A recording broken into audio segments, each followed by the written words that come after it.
Xin chào mọi người, hôm nay mình sẽ làm món bánh chuối nướng theo lời yêu cầu của một bạn. Mình sẽ làm hai mặt lót chuối, hai mặt. Chuối đó thì chuối vừa chín tới, còn ở phía giữa là mình sẽ làm chuối chín rục, mình dầm nhuyễn ra. Coi như là mình có hai mặt đều sắc chuối, và ở giữa thì dầm cái chuối ra.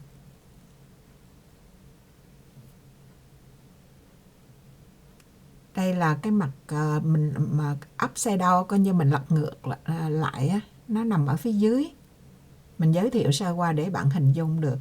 Trước tiên á, thì mình làm cái nước màu. Nước màu thì mình xài 1/4 cốc bơ, 1/4 muỗng cà phê bột quế và 1/2 cốc đường.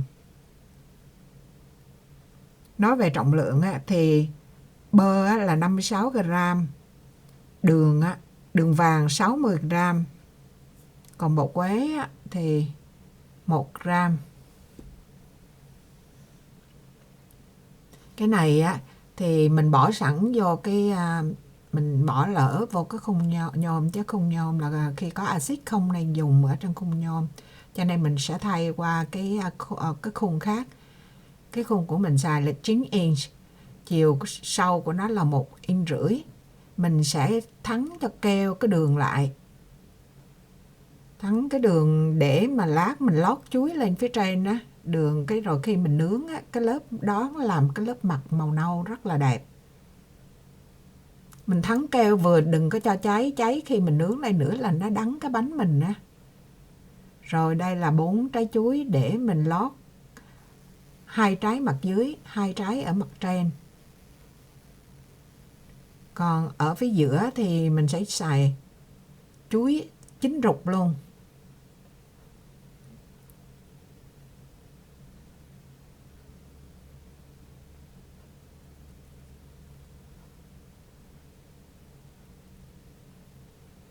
Để mình lọc chuối này để mình lót vô cái hồi nãy cái nước màu á, mình lót nó xong rồi cái mình chuẩn bị để mình làm qua phần chuẩn bị làm cái bánh chính.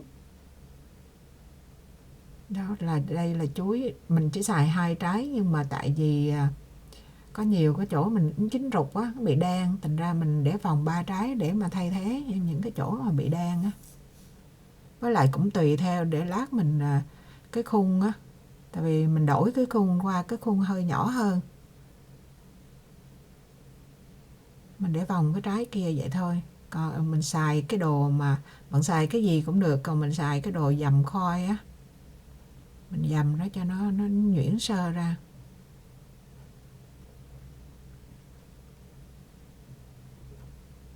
Để qua một bên xong rồi bây giờ đó, cái đồ chuối hồi nãy mình cắt ra làm đôi, cắt chiều ngang cũng làm đôi, chiều dài cũng làm đôi, rồi mình sắp xếp vô cái thao nước đường mà nước màu á. Bạn sắp xếp kiểu nào cũng được, tùy mình, cái này là tùy theo sáng kiến của mình thôi. Mình ưng cái hoa mình xếp cái hoa. Bây giờ là bột bột mì ngang á là 1,5 cốc. Còn đó là 2 loại baking soda với baking powder. Baking soda thì mình xài nửa teaspoon, baking powder là mình xài 1 teaspoon. Mình chưa giới thiệu luôn cái nhãn hiệu luôn á. Còn cái đó là vani với muối. Vani thì mình xài nửa teaspoon, muối nửa teaspoon. Còn đường thì mình xài 80 gram, trứng 2 cái trứng. Còn milk này buttermilk, mình giới thiệu qua cái nhãn hiệu mình xài cái bơ hồi nãy á. Dầu buttermilk thì mình xài, bạn có thể không xài dầu mà xài bơ, nhưng mà tại vì mình thấy bơ nhiều quá rồi, bây giờ mình xài dầu. Dầu thì mình xài 1/3 cốc, mình hòa với lại 80 gram đường. 80 gram đường thì cũng là cỡ là nửa cốc á, nửa cốc, hơn nửa cốc. Đường này là đường trắng. Nếu mà các bạn muốn màu nó đậm thì cũng cho đường vàng, nhưng mà mình thích cái màu nó nhạt hơn cho nên mình đổi qua đường trắng. Còn cái buttermilk hồi nãy lát mình sẽ bỏ vô sau, nhưng mà mình nói là nếu mà các bạn không muốn xài nó, các bạn xài cái sữa thường cũng được. Mình xài cái đó là nửa cấp á. Bạn xài sữa thường rồi mình múc ra, nếu mà xài nửa cấp á, thì mình múc ra nửa muỗng canh, mình thế vào nửa muỗng giấm, để mà nó cái công thức của buttermilk nó là vậy.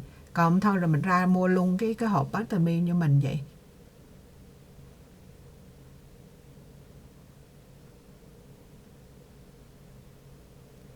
Rồi chuối mình dầm xong rồi. Bây giờ thì mình dầm trứng vô. Nói chung là những cái nguyên liệu trong cái công thức này mình bỏ lần vô một lần cũng được. Chỉ có là mình chừa lại cái baking soda với baking powder mình bỏ vô sau cùng thôi. Còn tất cả các thứ đó thì các chất lỏng đó mình hòa chung với nhau, xong rồi mình rây bột vô. Theo thứ tự nào cũng được, không cần thiết.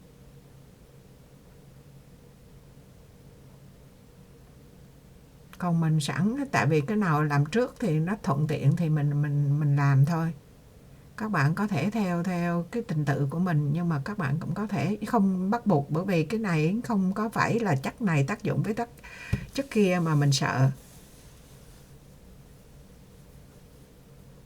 Mình khuấy cỡ nào cũng được, khuấy mạnh khuấy nhẹ gì cũng được, miễn cho nó quyện với nhau thôi. Bây giờ thì mình bỏ muối với lại vani vô. Muối thì mình xài nửa teaspoon muối, vani thì nửa teaspoon vani.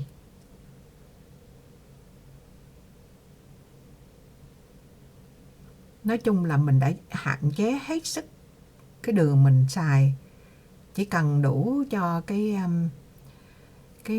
cấu trúc cái bánh được thôi. Mình nói vô thì nó rườm rà, nhưng mà mình nói thêm để như một cái sự chọn lựa.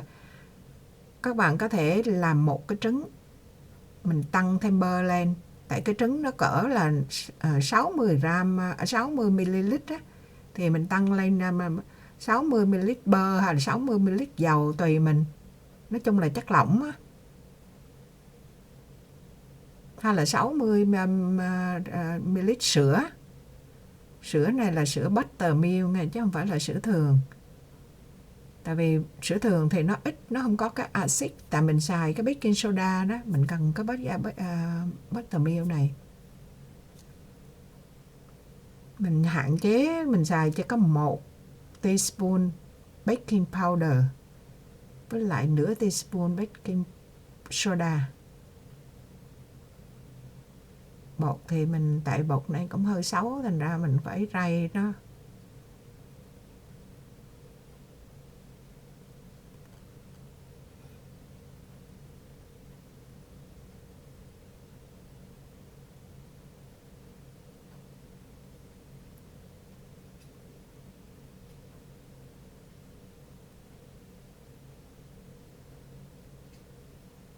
Mình chỉ nói là cái bánh á, thì cái phần chính của nó là mình đang làm, còn cái màu đó là để cho nó đẹp cái phần mà mình lót ở phía dưới.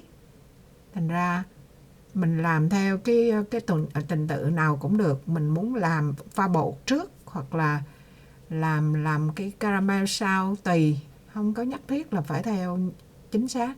Bây giờ thì với lúc mình bị bỏ cái baking soda với baking powder vô đó, mình bỏ vô sau cùng. Rồi khoảng này thì các bạn chuẩn bị là đã chuẩn bị cái lò của mình, đã là coi như mở nóng lên trước rồi, set nó khoảng là 350 độ F. Mình nướng cái lò nhỏ, tại vì cái này trong cái khung cũng nhỏ đó, thành ra mình chỉ nướng trong cái lò nhỏ thôi. Mình sẽ nướng nó là khoảng 50 phút, mình set 50 phút thẳng luôn.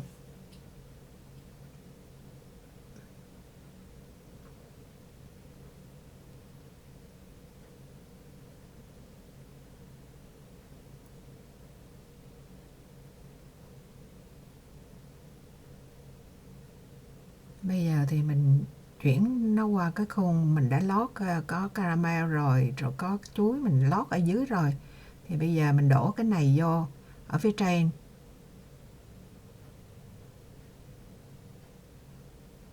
Nó vừa đầy cái khung luôn.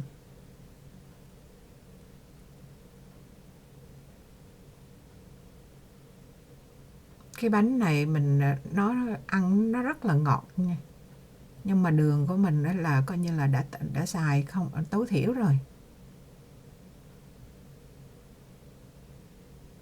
Đó, ở phía trên mình cũng cho một cái lớp chuối nữa. Chuối đó mình cũng cắt đôi cái chiều dọc của nó ra, còn mình cắt vài cái miếng cho chiều ngang á.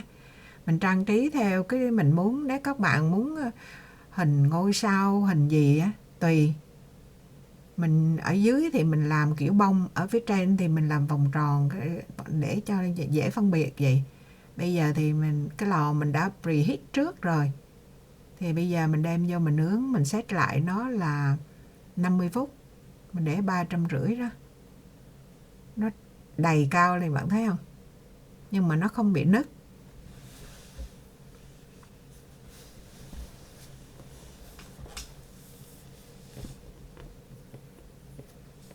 Mình nướng cái nhỏ là cái lò này nhỏ. Rồi, sau khi 50 phút á.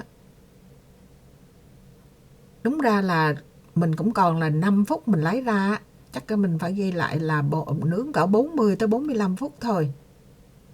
Mình để mình set 50 phút nhưng mà mình thấy nó tại vì nó rám cái mặt rồi đó.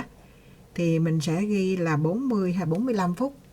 Bác cũng tùy cái lò nha. Cái lò này mình lò nhỏ mình không biết công suất nó có mạnh không cái chứ còn bạn nướng lò lớn hoặc cái lò convection đồ mỗi cái mỗi khác á.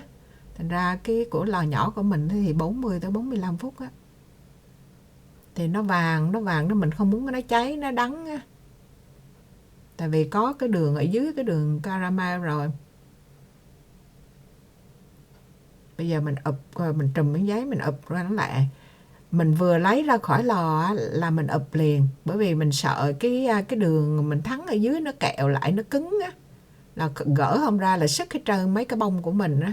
Thành ra bạn thấy đó bốc khói, còn nóng hổi đường nó chưa đông lại, bạn để chập á nó mới đông lại, nó mới cứng lại chứ không phải đông. Bây giờ mình cắt ra ăn thử, mặc dù nó cũng còn hơi nóng nóng á, cắt ra ăn thử để quay phim luôn.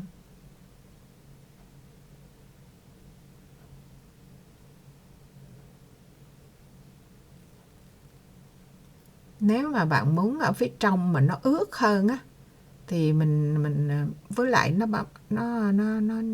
gọi là cái gì hả? Nó nhúng lại nhúng xuống á. Cái như sponge mình không biết tiếng Việt là gọi là gì, nhúng như cái nệm á, thì mình tăng bơ lên, bớt trứng ra. Còn cái này nói chung là mình hài lòng với cái công thức này. Các bạn có thể thay đổi, mình chỉ nói thêm cái ý kiến vậy thôi. Các bạn nghe thì nghe, không nghe đừng có nói mình nói vô rắc rối quá. Làm bánh mà, mình chỉ làm theo cái ý thích của mình thôi. Tại mình đang xăm xe để mình làm thế nào để chụp cái hình nó làm cái hình bìa. Rồi, bây giờ mình sẽ thử cho các bạn xem. Mình sợ ăn ngọt lắm nhưng mà thấy nó cũng ngon, thành ra cũng ăn luôn. Đó, cái phần mình ăn này là cái mặt xay lên, đó là cái mặt xay lên thiệt, còn cái dĩa còn lại để cho con mình ăn là cái mặt đó là mặt ập phía dưới á. Ở dưới thì cái màu nó đậm hơn. Tại vì đường mình thắng trước. Với lại mình xài đường nâu á, đường vàng á, vàng đậm.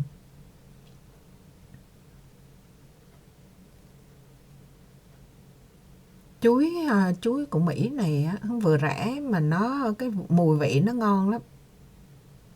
Nó chín đục mà nó cũng không có bị chua.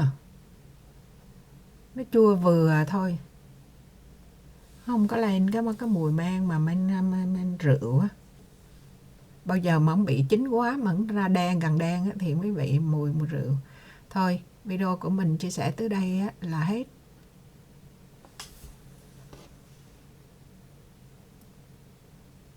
Ủa, nó cũng chưa hết, tại còn chờ cho thằng con nó ăn để cho nó vui, cho thêm khúc nữa. Nói chung là cái video để làm, công thức để làm thì không còn cái gì để nói nữa. Nó chỉ là giống như cũng là làm bánh bình thường, nó không có gì khác hơn. Nhưng mà mình thích cái là mình làm hai mặt mà cái mặt nào cũng đẹp hết á. Mình muốn để phía trên cũng được, mình để phía dưới cũng được. Và nó cũng không có bị nứt. Anh con của mình anh đang ăn á.